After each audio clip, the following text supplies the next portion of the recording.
Hello. Hello, hello, hello. Hello, chat. Get ready for this stream. How are you all doing tonight? Hello there. Hello. Hello there. Hi, Decky. Good morning, Minna. Good morning to you. Hello there, Skellington. I don't even know the song other than Claire sang it once. Also, hi. Hello there. I don't know who Claire is. I'm gonna jump straight into the stream. Took a minute making sure I had everything set up, but I think we're good. So, one revelation I had today when we were sitting at the beach was part of my problem is I don't have a lot of time to write. And also, like, it's usually late at night and I'm tired, so the actual hands-on keyboard, having uninterrupted time to actually get words down, very limited. But you know what's also limited? That the only thing that's stopping myself is me. I am stopping myself. I'm letting too much noise into my mind all the time. I'm entertaining myself too much with listening to, you know, music or things on YouTube. I'm not giving my mind enough time to breathe or think about stories. As a teenager, I would spend lots of time just sitting around thinking about stories. And it's much harder now that I have like a constant to-do list in my head and there's lots of things to do and I'm always interrupted. But there are times that instead of sitting and scrolling YouTube Shorts, which I wish I could turn off YouTube Shorts, I need to let my mind wander and think about stories. So, that was the thought I had today. And I was also kind of struck with how the chorus, because I'm, again, watching too many YouTube Shorts, and I noticed a lot of different shorts had the Hozier song. I'm not sure how exactly you say his name, but they had the chorus, which goes something like, I think I'll take my whiskey neat, my coffee black and my bed at 3. You're too sweet for me. You're too sweet for me. So that one, that's the chorus, and that's like all I had heard. But something about it really struck me and made me want to be like, I want a character around this. I could see this like back and forth. Now it did make me think of a particular webtoon I'd read. I think that one's called They Are Happily Ever Afters or something like that, where, you know, there's the sort of, you know, tall, gloomy, mopey, not mopey, but like brooding guy, and then there's the girl that is just like all bright and bubbly and like, you know, convinces him to fall in love with her. So it made me think of that at first. But when I was sitting at the beach, I was like, I was having this revelation of like, I need to give my mind more time to work on stories, because I need to have that all in my head when I actually get the chance to sit down and write things. I need to work on it in my head first. So I was like, I kind of have this little itch of this chorus of this song makes me feel like there's a character there. And how do I turn that, how can I make that into a story or a character? So, I don't know if I'll ever, so I'm going to write a short story. I'm not sure if I'm going to like ever actually put it anywhere. So I figured this would be a fun way to show my writing process of how I kind of go from nothing to a story. So that's what I'm going to do, and hopefully I can make some progress on it tonight before I'm called away. But hello everyone. Hello there, Potato Cancer. Hey, y'all can't stay, but hope you enjoy the stream, especially Minna's pro writing skills. Age is gonna be the next Mary Shelley, trust. I don't know who Mary Shelley is. But thank you. I hope you have a great day, Potato Cancer. Also, hello there, Lung. Good morning, Minna. Good morning to you. Kamari Kara is part of Face Connects JP. Oh, okay, cool. It's got a strong visual image, doesn't it? I like it. It paints a picture very well. For my, like, that's why I like classic rock songs a lot, because they paint very distinct pictures and characters. Alright, so I'll walk you through how my thought process has gone with this. So, I'm sitting on the beach, and I'm like, Doe Baby was playing in the sand. I didn't have, like, a book or anything. And I was just like, I'm just gonna chill. And, Mary Shelley wrote Frankenstein. Ah, okay. I just didn't connect the name. Okay, awesome. So I'm like, what if I give myself a chance to sit and think about a story? Alright, so this is my process of how I take a sort of vague idea, and then you gotta mold it. You can't just sit and wait for inspiration. Once you have one idea, then you start poking at it. You start poking at it, bringing in other knowledge, other, like, things that you know are needed for your story. Start bringing those things in. Start building it. Good morning, Minna. Morning, Wild Doge. Dog. Alright, so I'm gonna focus. Here's how my process went. That chorus, that little bit, made me think of, like, there's this kind of bristled, gritty sort of guy, and he's sitting at a bar, and then there's, like, a girl, you know, long, like, blonde hair, big eyes, you know, seems very innocent, and he's like, you know, you don't want to be with me, like, you're too sweet for me, like, you know, you couldn't hang, you're too sweet for me. And then, especially for short stories, having a really good twist at the end. So I'm going to spoil the story for you, but this isn't actually it, but you need a real good twist at the end of short stories. Honestly, my friend who's an editor, and great writer, great editor, she really knows what she's talking about. The biggest mistake, the number one mistake she sees in any manuscript she's editing that is from a beginner writer, she'll be slogging through a story and get to the very end and go, oh wow, that was actually really good. Why was it so hard at the beginning? And it's because there wasn't enough setup. There wasn't enough things laid in. You have to take what's happening at the end and start weaving it in at the beginning. So having, like, practicing writing by having little short stories and having a good twist and learning how to effectively weave in those threads from the beginning is key. So my thought at first was, oh yeah, she seems very sweet and innocent, and he's kind of like, you're too sweet for me. And then turns out she's like a spy or an assassin, and it was all an act. So that was kind of one thought. So then I listened to the rest of the song, and here, let me pull up the lyrics here. Hang on a second. I have them right here. All right. So let's see. I think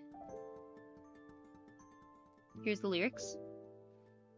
It says, let's see. It can't be said I'm an early bird. It's 10 o'clock before I say a word. Baby, I can never tell. How do you sleep so well? So it's like, obviously, okay, they're in a relationship. It's not just some, you know, first meeting that this song's about. And you keep telling me to live right, to go to bed before the daylight. But when you wake up for the sunrise, but then you wake up for the sunrise, you know you don't gotta pretend, baby, now and then. Don't you just want to wake up, see?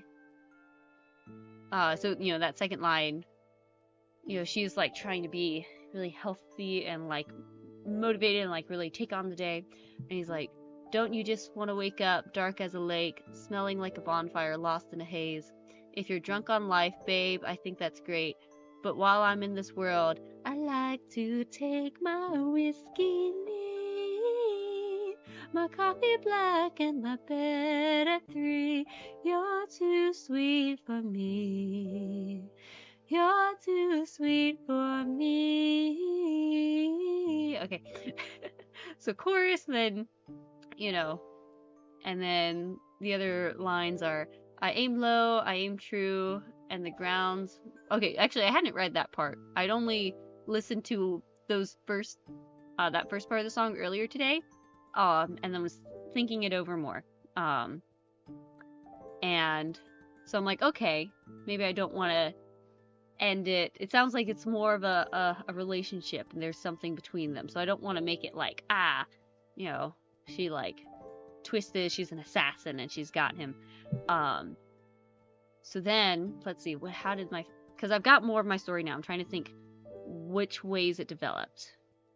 Okay, let's see if I can break it down.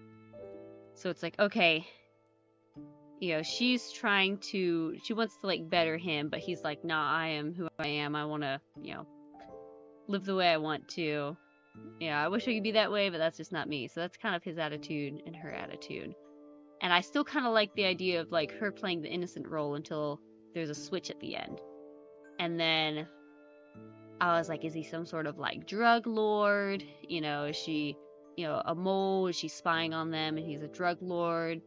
That seems kind of like harsh. Like, how do I make the readers like care about him and her and not, what kind of wrongs has he done? Is it like enough to, because it like, I was like, okay, instead of her being like the assassin to get him, what if she saves him somehow? She wants to better him. Maybe she like gets him out of the situation. So that I'm kind of thinking like, what is he doing exactly? What is his thing that he's in that she's trying to get him out of? And I forget which kind of ways my mind was going. I wish I could remember exactly the path my brain took, because it's mostly just kind of sitting and thinking and asking questions. So you get an idea and you start thinking and asking questions and poking at that idea. And also kind of understanding the structure of the story of like, okay, I'm going to have that twist at the end. I need, a motivation for my characters. I need sort of two strings going. This is also an important thing about story writing, is you need two strings, which are two ideas.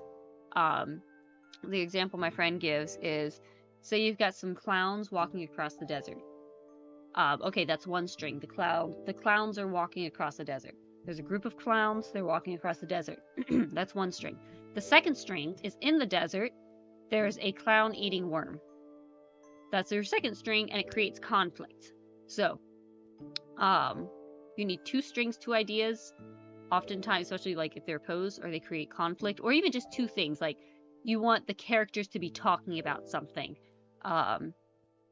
But if they're just sitting if they're just sitting facing each other talking about the events of what's happening in the story or some conversation, that gets kind of boring. Now, if you add in they're driving to a location or even having like a car chase while they're talking, now there's a second string. Now there's more motion to the story, more things going on. Helps. And you can have more than one string, but that's one thing that is really helpful. In each scene, there needs at least like two strings. Each plot needs at least two strings. And you work from there. So let's see, how did my mind go? So I was thinking like, all right, she wants to kind of better him. She wants to get him out of a situation. What is he doing? And then I was like, I don't want anything like super heavy, like drugs that are like really nasty or anything. And then I guess maybe because of the whiskey line, I was like, oh, the prohibition. He was, runs the speakeasies, which kind of makes sense, the whiskey thing, the theme. And then that feels less heavy, less polarizing in a way. And then things started to fall into place from there. Like, okay, so he, runs on a speakeasy, he's kind of underground. That's the sort of thing he's doing, and also kind of makes sense with the sort of character this song is painted of, staying up late and drinking whiskey and everything. And so it's like, all right, so she's a plant. And so then now that I have that setting and a little bit about these two characters, then things start falling into place of, thinking of different directions the plot itself could go. And so this is what I've come up with is, so he's running speakeasies. He's probably like the top and maybe runs a couple speakeasies. Now, the other part of when you're developing a story or plot is I'm like, okay, speakeasy, you know, in New Orleans, you know, 1920s, Prohibition time. Now I need to do some research to make sure I'm filling out that background properly. And in that research, that also helps draw in more details to the story and details to the plot. And, you know, that naturally helps fill in the cracks and expand the plot. Or sometimes, like, throw in more things that I didn't think of and help add twists or turns or things. So I need to research. That's probably partly what we'll do. We'll write down notes and then we'll research Prohibition stuff to make sure I've got my setting right. So, this is what I've got so far. Maybe I should work on writing it down. Okay, yeah, let me write it down. Let me switch to, this one here. Alright, let me go.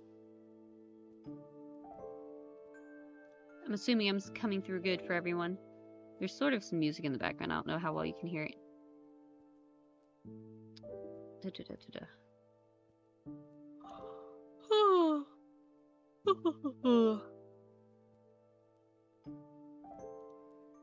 Yep, everything looks good. Okay. Alright, so let's see. Let's see if I can kind of write out the basis of what I've got. Right, so we've got New Orleans.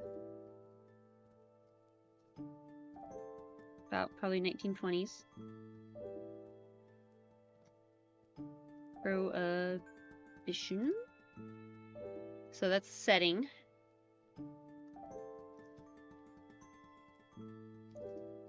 You know, I'd written out like this little paper to help kind of fill in a plot, but it's on the other computer. I'm not sure where it's at, so we'll just kind of write down our notes. All right, so we'll say MC, our main guy. We'll do male main character, MMC. Kind of. We'll get back to him. Let's do plot. We'll fill in characters in a minute. Okay, so plot. So MMC runs a bunch of speakeasies or whatever, you know, the main, whatever they're called, were and alcohol smuggling.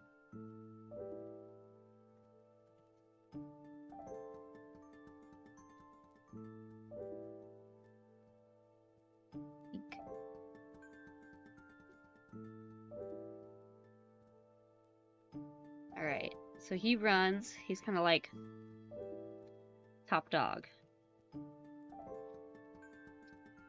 Alright, I'm not sure exactly where my story's going to pick up. I'm gonna like write out as much information and I'm gonna decide where exactly I'm gonna drop the story start at and how to fill in the background information. So, alright, top dog. He's the top dog. So, I think he would know. He's known the female main character, or dating. He's been dating. I'm not sure if I want to do 6 months or a year. She's playing the long game. I want to say 6 months. I'm going to say 6 months. And then his perspective is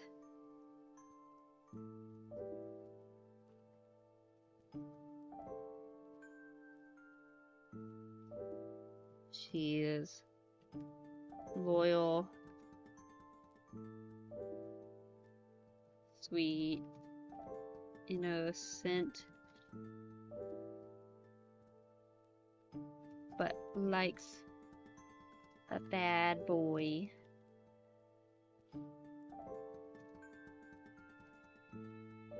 not much of a drinker, but down to party. Dependable. And there's something special about her. She's got an edgy and dark soul, and he's a natural romantic that disguises his romance with eyeshadow. Bam, instant twist. Oh, like, instead of him being the moody one she is, disguises his romance with eyeshadow. I don't know how you do that with eyeshadow.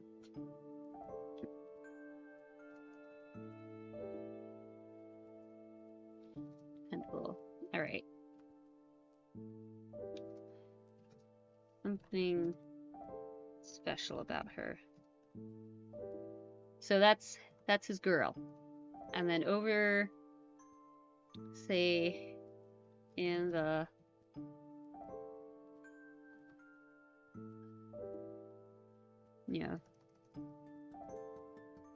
they are always dodging the law, but lately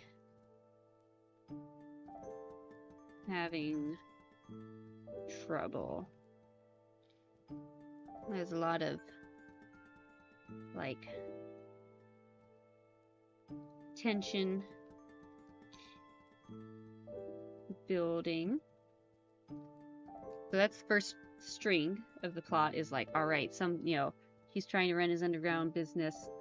They're trying to dodge the law, tensions are building. And the big thing, there's suspected a mole, and money keeps coming up short.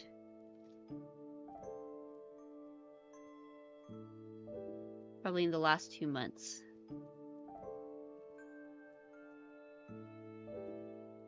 Alright, so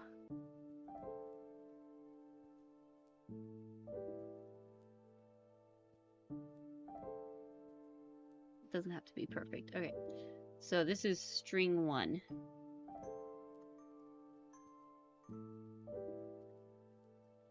Now,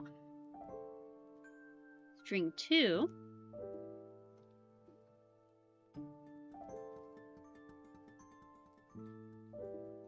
is the main girl is... Oh, and she's probably from higher class.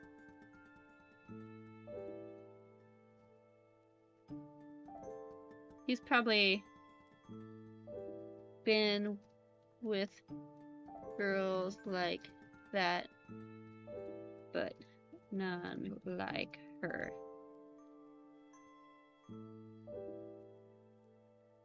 I'm gonna scoot that one here. Alright. Different. So she's acting different now. Trying to lift him up to her level is what he feels like. Take better care of himself. Also, see, and also in writing these things down, the character's coming more to mind. I'm starting to learn more about him. And one thing is, usually, if a girl does this, he pushes her away. But it's different this time.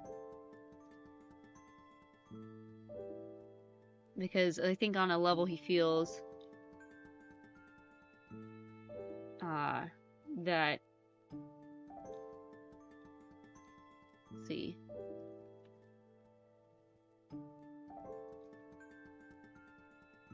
on a Unconscious. That's not how you spell it.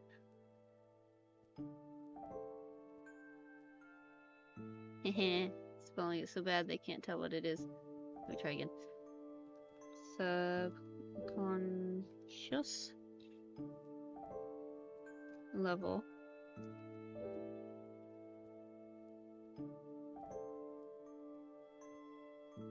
Maybe not a subconscious. Others he felt wanted him better, so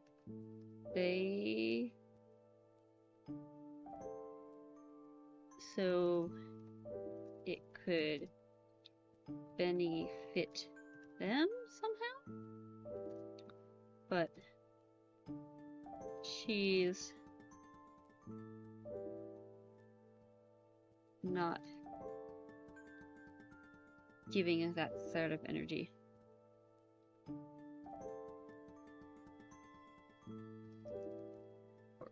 But it doesn't feel that way with her. So I'll kind of add that again.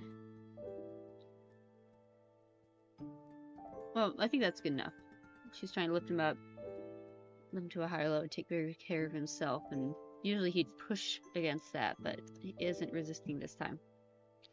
The romance of someone who normally pushes away being unable to push someone away is too strong. Yeah. I like how writing down the ideas lets us figure out the idea spaghetti and figure out everything that's there. Very enjoyable part of the process. Yeah, you just gotta word vomit sometimes. You just have to put fingers to keys, just word vomit, get it out of your head, and as you do that oftentimes, then, you know, things start coming out. Are very helpful. You just got to get it down. It doesn't have to be perfect. Maybe just notes. Maybe just kind of word vomit. Maybe just write a scene. Just words on page. Sometimes that's just what you got to do. Words on page. And things will come from that. Got to word vomit. Alright, so these are our two strings. Tensions are rising high. There's also sort of a tension of sorts rising between him and her. But it's not quite the same. And it's more of a... He should feel like he should feel pressure, but instead feels peace. Yeah, all this stuff about how he feels, like what the character's feeling, that's all coming out right now. I didn't know it before. Alright. So there we go. Now, to the plot. So as these things are happening, there's that middle area I gotta figure out of exactly how I'm laying the foundation of what's going to come. But I'm gonna go ahead and skip to the twist. So I'll say it first, and then I'll see if I can write it down a little more concise. So there's a night where he, that she's like insistent that he she really wants him to like go for a walk on the beach in the morning, like get up early, go for a walk on the beach, and she convinces him to stay over at her place. And for them to wake up in the morning and go for a walk on the beach. But when he wakes up, she's not there. Instead, there's a suitcase with his most valuable possessions from his apartment.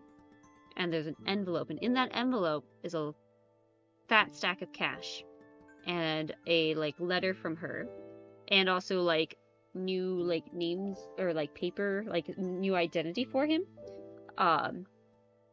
and a plane ticket to France, because I'm thinking that it's the French Quarter, or New Orleans. Maybe there's some family or some dreamer, he knows some French, to be able to go to run away, start a new life over there.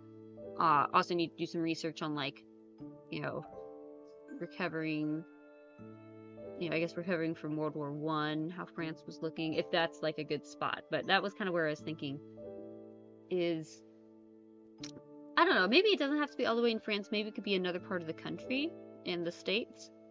I need to look at that. But a train ticket or plane ticket or something, and a big fat thing of cash, and her, like, handwriting, and it's basically her. There's some, like, previous conversation in the story about a dream of hers of, I don't know, maybe going to this particular place. Maybe whatever place she sends him is, like, her dream of going there and doing a certain thing with him. So in the letter, she references that. And again, I gotta figure out exactly how to, like, lay the foundation work and how to lay that scene to, like, clearly show, like, oh, she was the mole, and she was the one that was stealing money, and she was working with the police, but she's gotten him to her apartment because they would have probably raided his apartment or wherever. So she's gotten him away from there. She's got him ticket out of there and, like, all his possessions and, like, money to cover it, to, like, get him out of town and away from the authorities, and with a promise to, like, find and meet him later. And also he's got to figure out, like, maybe he sees in the newspaper later that day. I gotta think exactly how, he finds out that night, like, all the places had been, like, raided and found out, and, like, all the people had been arrested, and it was only him that they couldn't find. And also, if how would he feel where it's, like, his guys and his men that were arrested, but at that point, what can he do? And his best chance is to take that ticket out of there and wait for the girl to come find him. Though it's still probably bittersweet because he probably still cared about the people that are now in jail. But then it also, like, kind of switches the dynamic of, she was not as like, innocent and sweet as he thought. She wasn't as sweet as he thought. She wasn't as sweet as he thought. So that's the kind of twist. Is she felt he was her target, but she fell in love with him and got away from him to get out of there. And maybe everyone being arrested was the way to not blow her cover and thus blow his cover. So that's the twist of the story. What do you guys think? I'm gonna go ahead and try and write it down. She convinces him to.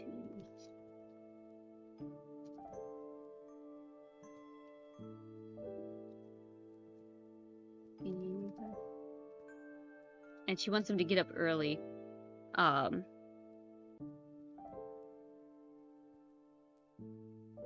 that way he gets up early, he can get out of there faster. And it's like, it's a pretty big betrayal. Would you take it? Would you accept it?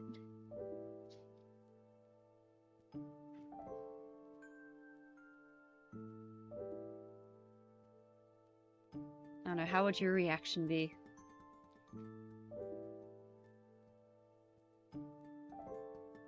Bro's been betrayed, and possibly been bamboozled, yeah. But then it's like, what other choices did she have? Because, like, if she didn't, maybe her hands were tied in a lot of ways. She wouldn't be able to save everyone, but at least she could save him. Maybe the letter recognizes that, let's see, if he just went right along with it, I'd probably be pissed. I would feel grateful, but at the same time realize that the normal life or love was never in the cards.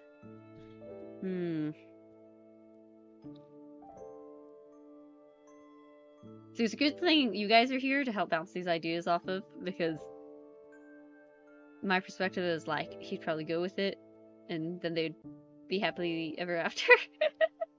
But I don't know, it could be like a big sort of stumbling block of probably what it is maybe in the last day she's like saying goodbye because she realizes that this trust, once it's broken, probably won't be repaired. But and like maybe it'd be hard for her to get away from her work as like, a spy or a mole, but she still wants him to be a free man, and so she sets this up and sort of maybe doesn't expect him to accept her back, but still wants to make him a free man. Have a jailbreak arc for him to save his bros. Or I could also make it where his buddies somehow turn the readers against the other guys. Like maybe the other guys were going to try and like overthrow him. This might not be a short story anymore. If I added more to it, it would. My plan is for it to end after that suitcase thing, and maybe leave it ambiguous what his choice is, or maybe kind of show a little bit of what his choice is, and maybe leave it bittersweet of whatever that love is.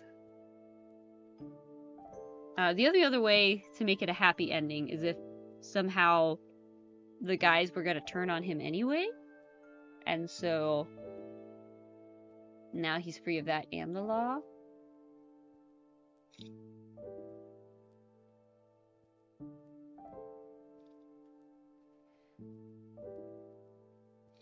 I'm gonna keep typing down my notes. And I'm also like, how did she get his things out of his apartment without him realizing it? And not make herself look suspicious to any other police guys around.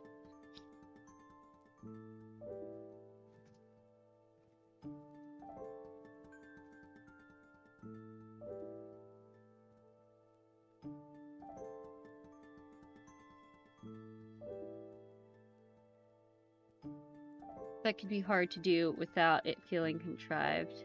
Yeah, I know. That's why I feel like this one should be more of a sort of sucker punch ending.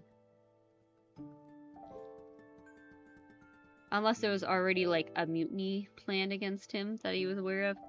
But they were about to betray him anyway thing. Yeah.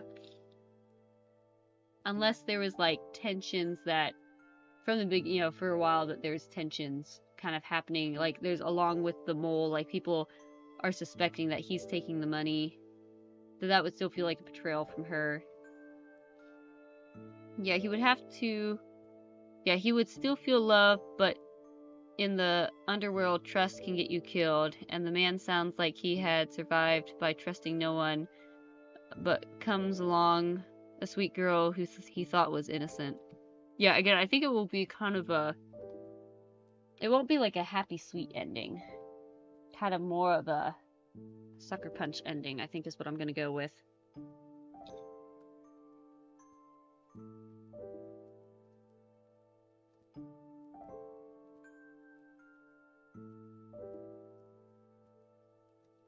I'm gonna type these notes. I do like this twist, so I think I want to stick with this twist.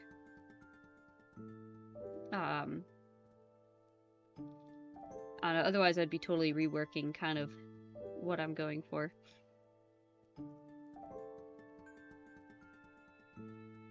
And then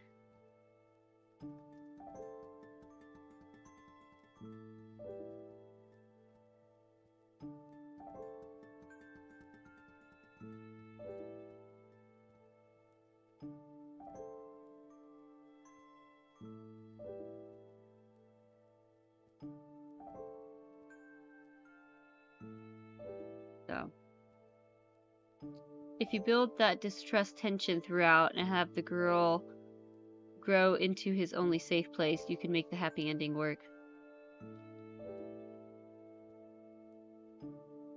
Could be. I don't know which way I want to go, because you've got your tensions rising. And,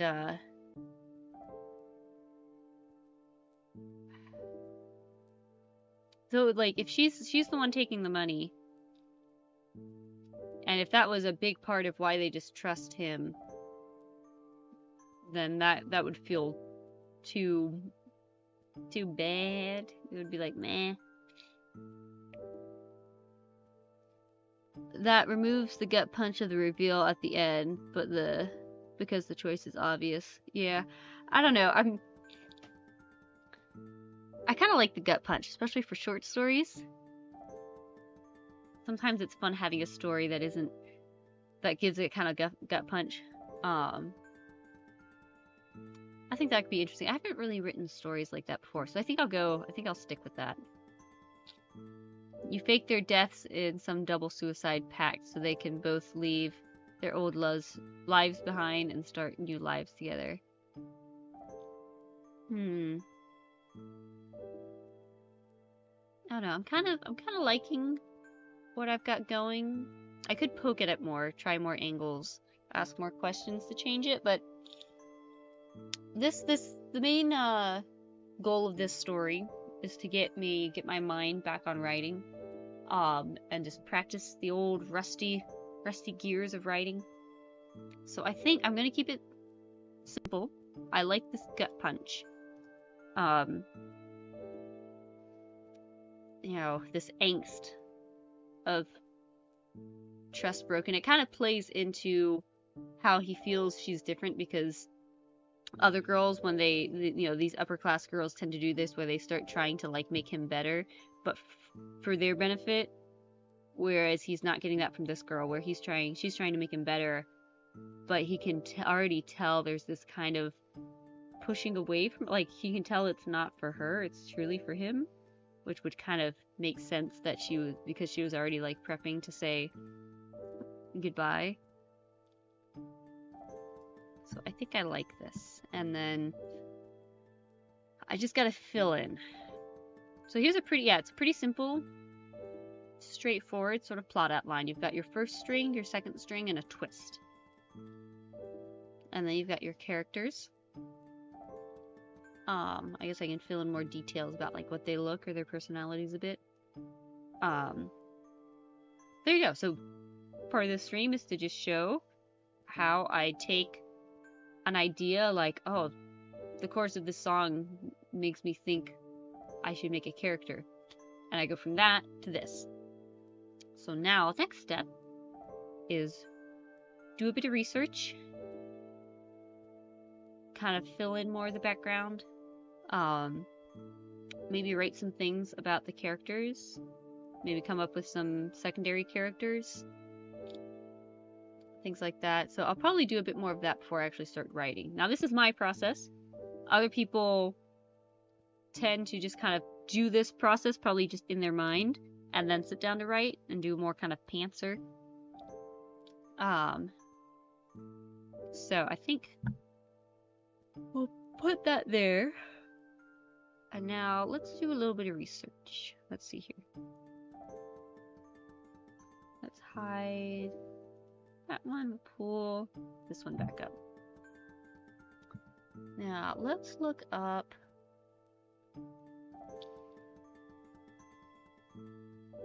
also, I need to like watch some content or voice the voices or way of speaking in that time. Make sure I've got that right. I'm starting to kind of see these scenes and these characters in my mind, but I'm not quite ready to put it on paper yet. So let's do, I don't know, facts about the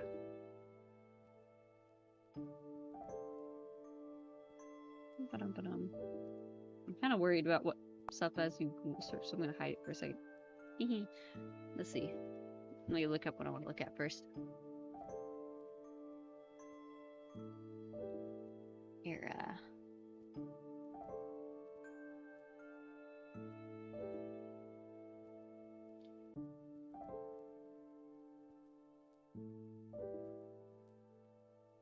Let's see.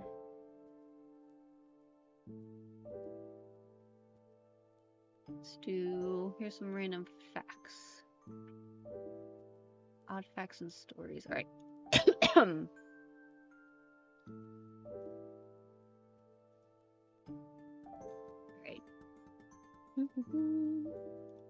Alright, here we go. 5 fascinating facts about Prohibition and its repeal. Alright, I'm not going to read every single thing. I'll probably just read things that strike me. Otherwise, because I like this. We want whiskey! This is all a little prop. This isn't even real. Alright, let's see. It wasn't illegal to consume alcohol. Many people assume Prohibition made it illegal. The 18th Amendment actually banned the manufacture, transportation, and sale of intoxicating liquor. In fact, any alcohol a person had stored away prior to January 1920 was theirs to keep. Alright. Prohibition played a role in turning around the Great Depression.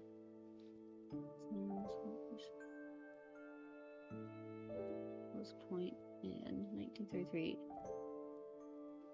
Anti-prohibition activists, including Franklin, realized the significance in any prohibition and its effects on the economy.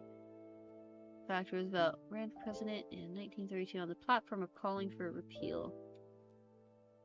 Women led the push for prohibition. It may or may not surprise you, but women were a large part of the push for prohibition. They were tired of their husbands being alcoholics, I guess.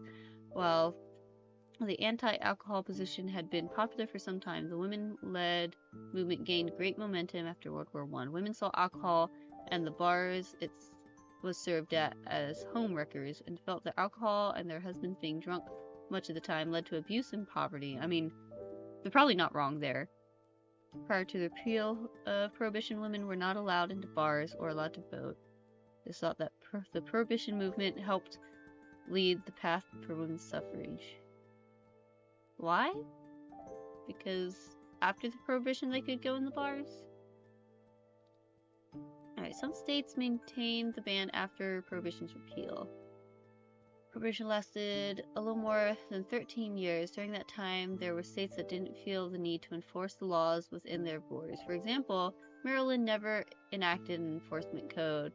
Ooh, okay, maybe Maryland can be a train ticket to Maryland. I feel like that's probably a better bet than trying to send him, like, across the ocean on a plane after a war. I don't even know. I bet you couldn't even fly. Yeah, you couldn't. What am I thinking? You can't buy a plane ticket to fly to France. At that time? Nah, you'd have to take a boat. And that's kind of risky, so yeah, no. Maybe he goes to Maryland. I'll put that in my notes real quick. Because the other thing I can do is, in my notes here, ask questions.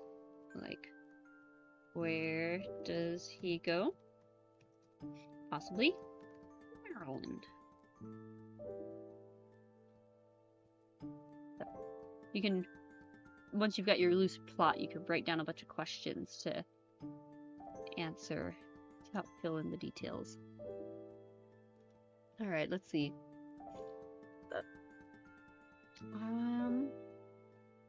Other states, however, decided to continue the ban on alcohol even after Prohibition repeal. Oklahoma stayed dry until 1959. Wow. No alcohol was allowed in Mississippi until 1966. And today, 10 states have countries where alcohol sales are still completely prohibited. Tainted liquor killed thousands during Prohibition. Prohibiting the manufacture and sale of alcohol did not stop people from making or selling booze. Bootleggers began making bathtub gin and moonshine, no matter how foul it might be. It's industrial grade alcohol and other toxic chemicals. Kill upwards of 10,000 people prior to the repeal of Prohibition. Alright, so there's some facts. Got one thing, possibly Maryland. Alright, things you should know about the Prohibition. Had been tried before. Let's see. Ah!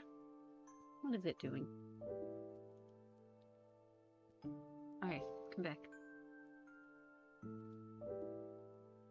Alright, let's see. So, World War I helped turn the nation in favor of prohibition.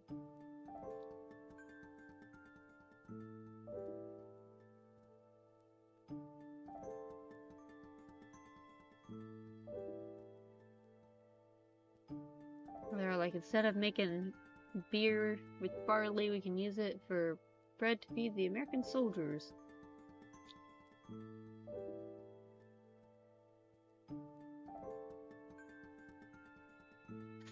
Anti-alcohol crusaders were often fueled by xenophobia, and the war allowed them to paint Americans' largely German brewery industry as a threat.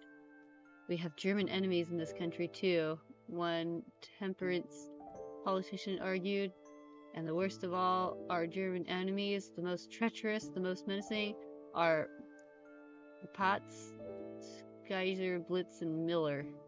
I see. It wasn't illegal to drink alcohol during Prohibition, to sell it. Some states refused to enforce Prohibition. Let's see. These are kind of the same things we read. Maryland. Let's see, anything else?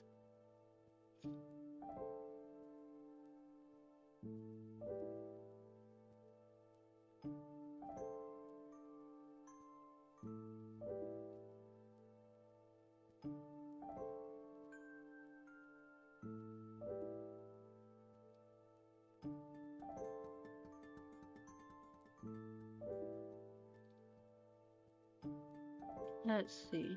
Alright, let's see. Drug stores continued selling alcohol as medicine. Oh, a loophole. Let's see.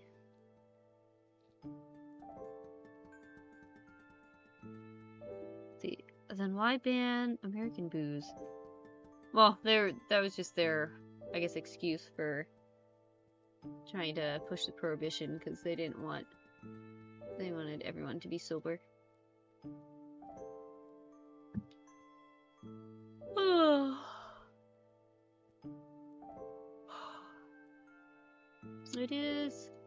Alcohol is a dangerous thing. The US of Don't Tell Us What to Do didn't really like the prohibition. It's kind of hard to put a wide ban like that, but at the same time you can't discount the fact that there are a lot of negative effects that can come when used wrong. Let's see. Ballisted Act included a few interesting exceptions to the ban on distributing alcohol. Sacramento wine, well, yeah. Let's see. Number of questionable rabbits. Let's see, the drugstore is allowed to sell medicinal whiskey to treat everything from toothache to the flu. With a physician's prescription, patients could legally buy a pint of hard liquor every 10 days. These pharmaceutical boozes often came with seemingly laughable doctor's orders, such as take 3 ounces every hour for stimulants until stimulated. Many speakeasies eventually operated under the guise of being pharmacies, and legitimate chains flourished. According to Prohibition historian Daniel Orek, windfalls from legal alcohol sales helped the drugstore chain Walgreens grow from around 20 locations to more than 500 during the 1920s. Interesting. We could put a Walgreens in there. I'm just gonna throw these notes in.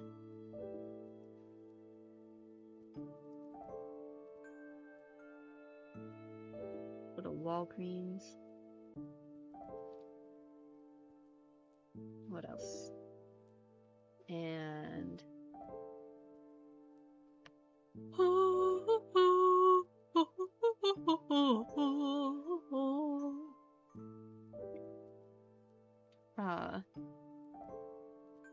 maybe some locations are pharmacies for their speakeasies.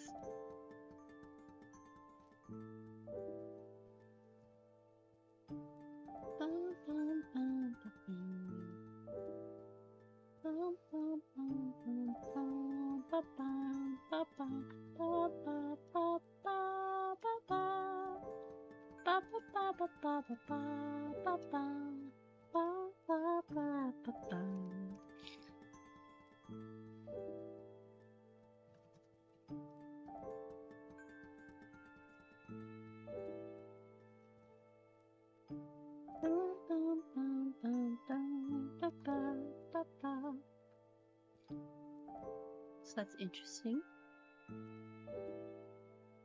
Alright, what else? What else can we find? Afternoon, Minna. Hello there, Salty. We're writing stories and learning about the Prohibition. Also, Prohibition really didn't stop anything, as it was gross overstep of the church and state. They didn't stop you from drinking, just from selling.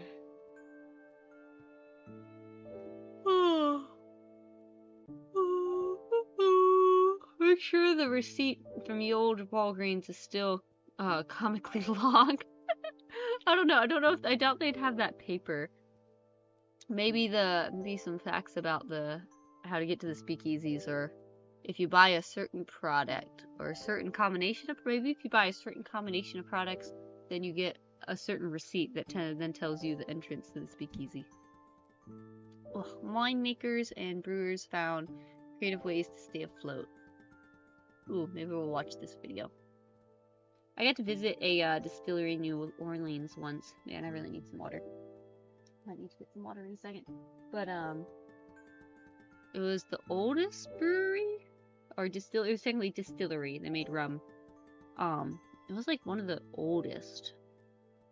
I forget. Oh gosh, I can't remember the history now. It was really fascinating though. All right.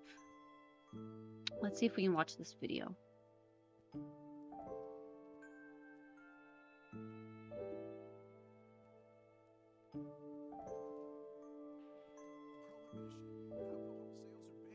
America descends into an all-out game of cops and robbers. All right, here we go. And two of those cops would do anything to get their man.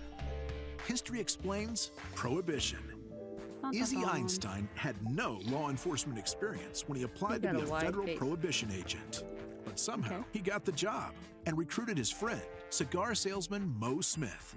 These were Mo Smith. Oh, that's interesting. Here, let me back up. I wasn't paying attention. Mo Smith. That's too good of a name. Izzy Einstein had no law enforcement experience when he applied to be a federal prohibition agent. But somehow he got the job and recruited his friend, cigar salesman Mo Smith. These were not your typical agents, older and on the heavier side, although they did have one special skill: disguise. The duo used props and costumes to bust New York's speakeasies, pretending to be everything from doctors to butchers to Christmas trees. Izzy and Mo gained worldwide fame for their colorful exploits, but the government wasn't thrilled with their celebrity status. They were fired, but after 5 years and nearly 5,000 arrests, their story became legend, and we can raise a glass to that. It's kind of ironic raising a glass to the people that were busting people. Oh man. Izzy Einstein and Mo Smith? Those can't be real names. That's too cool.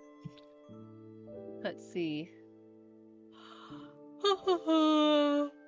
Youngling. Hang on.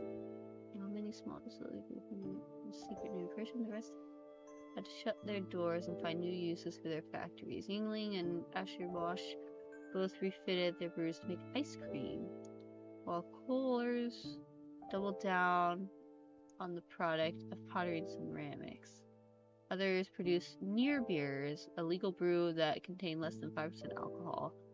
Lion's share of the brewers kept the lights on by peddling maple syrup, a large, legally delicious extract that could be easily made into beer by adding water and yeast and allowing time for fermentation. Oh, it's like make your own beer. Winemakers followed a similar route by selling chunks of grape concentrate called wine bricks. Some fun ways around it. Away. This is where am I at? Alright, that was one video. So another one? No, that's the Masters of Disguise. Let's see. Thousands died from drinking tainted liquor. Yep.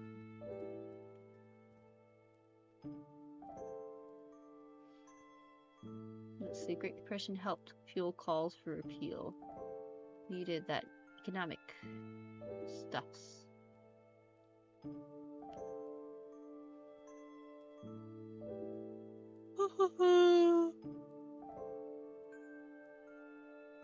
Sounds like New York was a big place for it.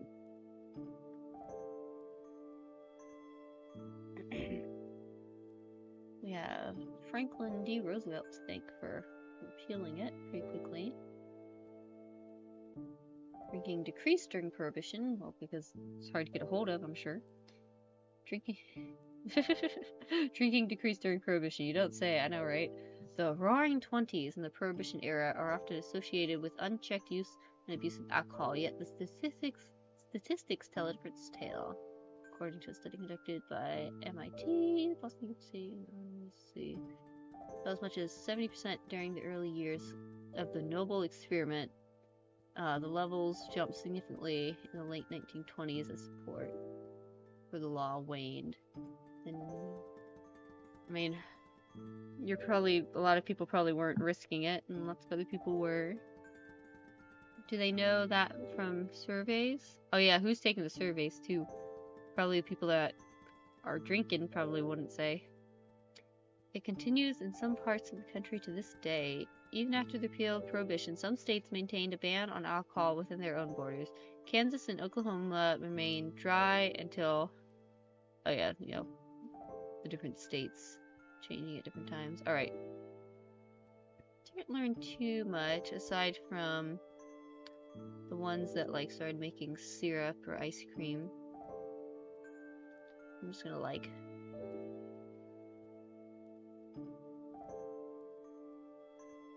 I'm just gonna copy that little section and put it in my notes.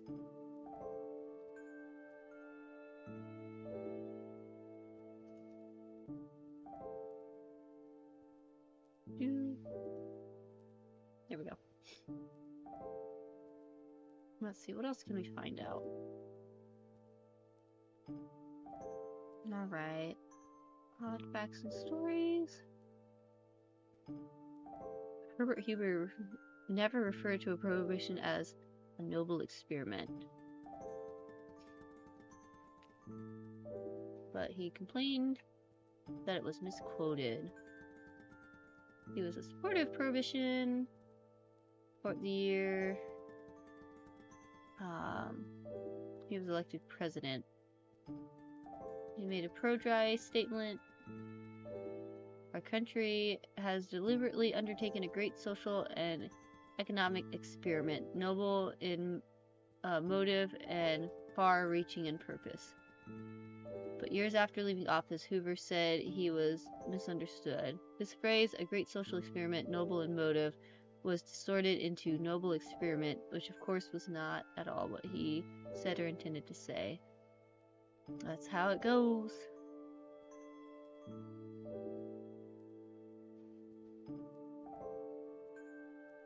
Let's see what else. Congress had its own bootlegger known as Man in the Green Hat.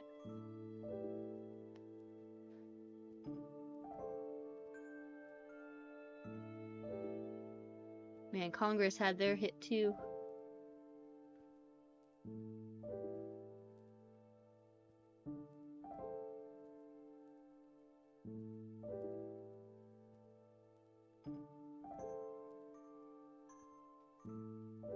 Interesting. Man in the Green Hat.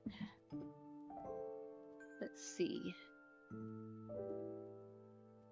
Al Capone's oldest brother was a prohibition enforcement agent, while his younger brother Al built a criminal enterprise based... Okay, maybe I can look up this Al guy and maybe base some stuff off of him. Stay over here for the moment. Let's see. This makes a fun story. Two brothers at odds. Let's see.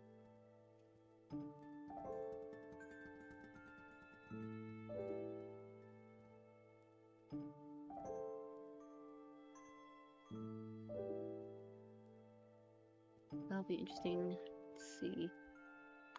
Prohibition Party still exists.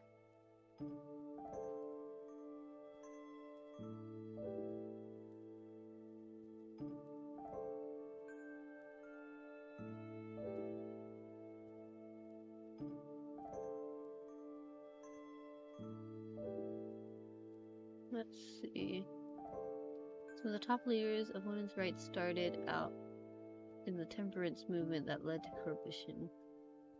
The term speakeasy did not originate during prohibition. It came from the two-word phrase speakeasy, coined by American journalist Samuel Hudson back in 1889. Hudson, in his 1909 book, Pennsylvania and its Public Men, recalled that while in Pittsburgh, a new city liquor licensing law reduced the number of taverns there to only 96, that encouraged a rise in illegal bars all over town. Hudson asked Tim O'Leary, a local Democratic Party politician, to show him one. O'Leary explained that an elderly Irish widow who sold illegal beer and whiskey once warned her patrons in her brogue to speak asy now. The police are at the door. So Hudson said speak asy because the moniker for hundreds of unlicensed taverns in Pittsburgh. When Hudson returned home to Pennsylvania, he wrote a column about the speakeasy in the daily newspaper. The item. It was brought to Philadelphia, and popularized the term speakeasy as applied to illicit liquor joints. Interesting. That's a cool beginning. The green color. That's interesting.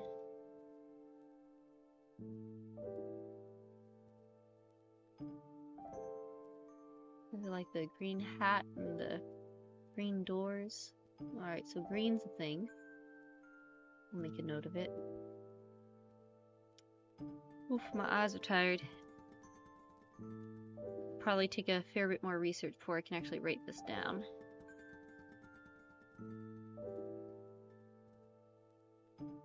Let's see. What else? Age of segregation, prohibition brought white and black people together in black and tan clubs. The man behind the steel door of a speakeasy peers through the side open peephole, or Judas hole. Interesting. Oh man. Alright, I'm probably gonna keep that page. I'll have to look up this guy. FBI government? Oh my goodness. Let's see. Alphonse Gabriel Cathon, sometimes known by the nickname Scarface, was an American gangster and businessman who attained notoriety during the Prohibition era as the co-founder and boss of the Chicago outfit from 1925 to 1931. His 7-year reign as a crime boss ended when he went to prison at the age of 33. I don't know. I don't know if we'll base our guy off of that or not. We'll see.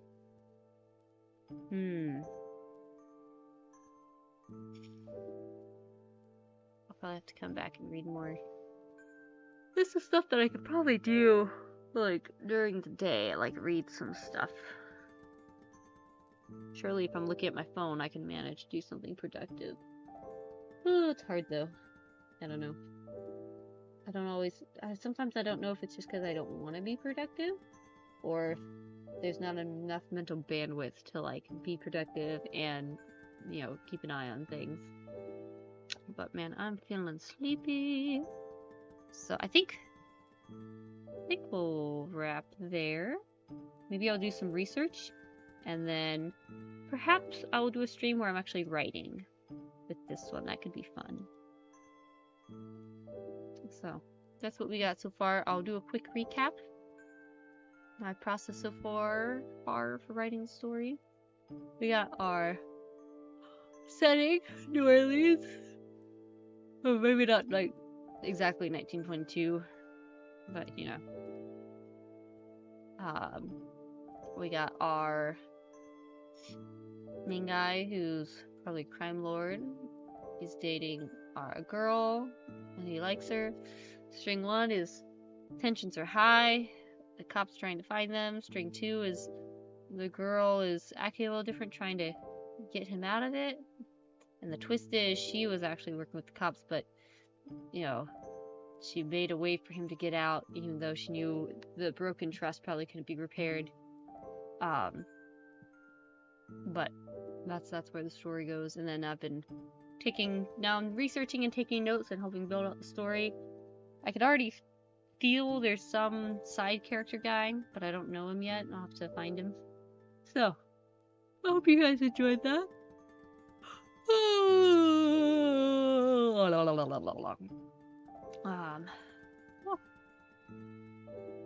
But yeah, this was very interesting. I'm glad you enjoyed it. Thank you for the stream, and rest well. Thank you, Emong. Thank you. Let's see, my eyes. Ben Zen says, you still see people claiming prohibition would have worked if only it criminalized buying alcohol as well as selling.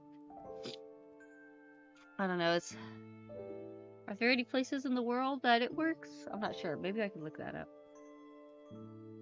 You have to have a certain kind of society for that to work. The laws can go only so far.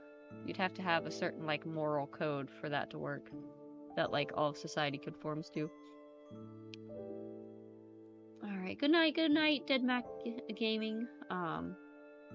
Also, fun little thing that happened recently. Anyone know Sora the Troll? He does, YouTube videos and does he does streams of, like, walking around Tokyo and stuff in different places in Japan. And man, that guy just streams walking, like, for a good, like, 10 hours. It's impressive. Does anybody know him? Cool stream. Good night, JF. Also, my nose is, I don't know what happened to my nose. It's been crazy irritated. I don't know why. It's been super annoying. I'm very sniffy, very irritated. It's sad. At least it wasn't bothering me now.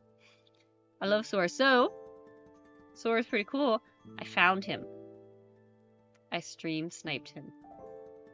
So I just wanted to put that out there. I stream sniped Sora the Troll. It was pretty fun. I won't say when or where. I'll just say it happened. It was cool. He's a cool dude. I got a selfie with him. And I got a video of him running away. Because that's the thing he does. He runs away. So. Anyway. Well, I'm glad I was able to hop on. It's been a busy week. I wasn't sure if I'd be able to stream. So, I had this idea and it's cool. It's cool. I like it. I want to try and work on it. And I want to try and write it. Should I give myself a goal? I want to write it and be done with it. Let's see. We have another trip coming up. Let's see. Can I get done with it? Can I get a rough draft before the beginning of June? I want to say yes. Maybe that will be my goal. Rough draft done by the beginning of June.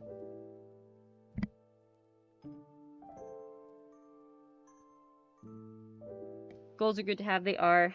Sometimes I gotta balance them because sometimes they just end up too stressful. But having a realistic goal does help. Oh.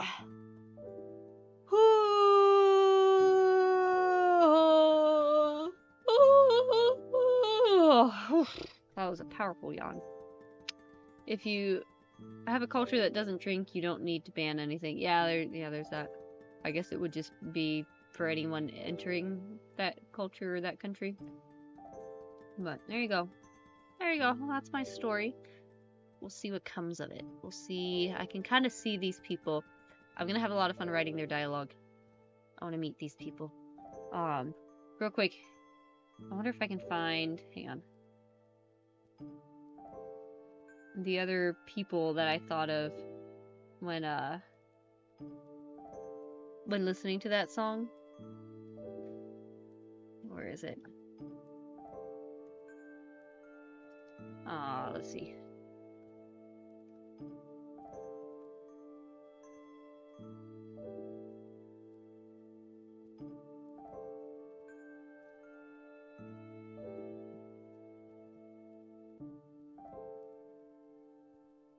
Maybe it's, I forget if that's the title. Oh, here we go. Okay, this will be good. Where's my thing? Alright, so this is the other comic I thought of.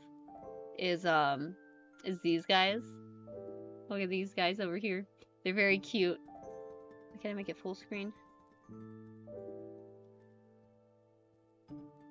Oh, this is a whole different thing now. Anyway, but look, so cute. They're very cute.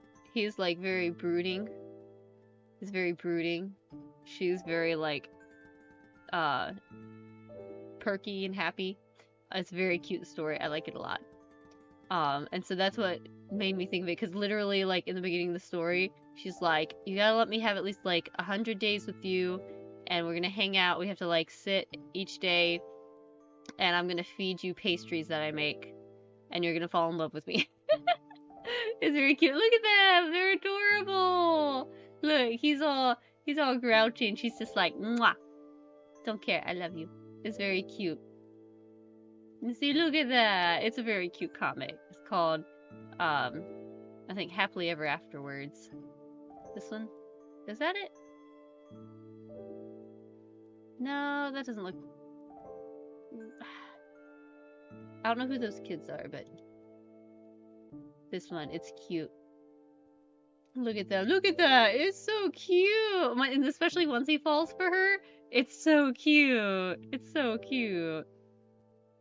So if I knew how to make, if I had time, or I knew how to make, like, the MVP, like, whatever the, you know, make the little slideshow of pictures with the song, I'm forgetting the word, but I would totally make one of these guys with that song, because it's very accurate and very cute. Cool, might give it a read. It's on the old webtoons. Okay, I remember that story. Oh, you've read it? It was a pretty good read, although I haven't touched it in almost a year. It's completed now, as far as the one on Webtoon. It's completed. No, it's called Marrying the Archduke. Hang on a second. Let me double check the one on, like, on Webtoons. Oh, my headphone's dying. Hang on. The one I'm reading... Okay, hang on.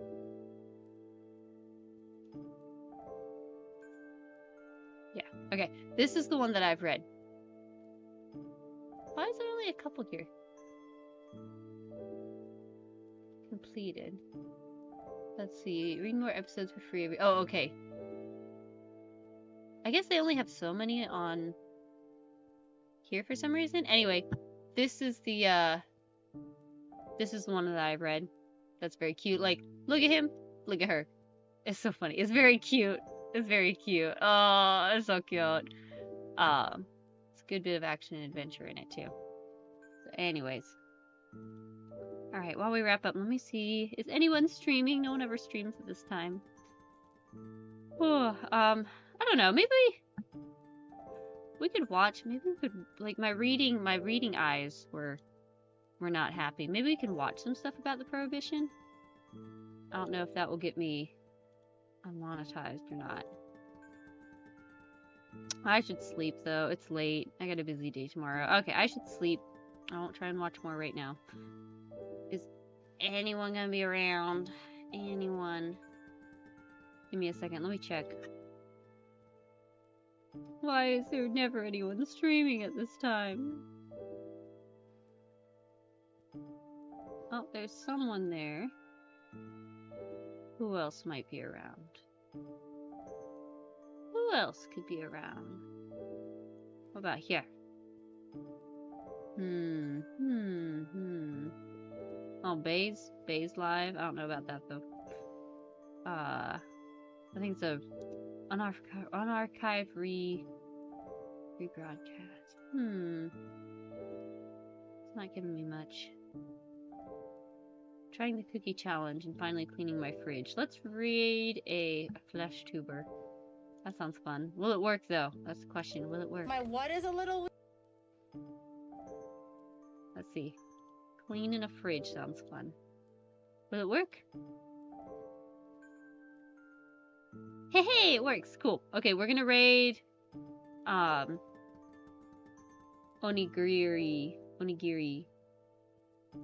We're gonna raid her. So that's what we're gonna do. Woo!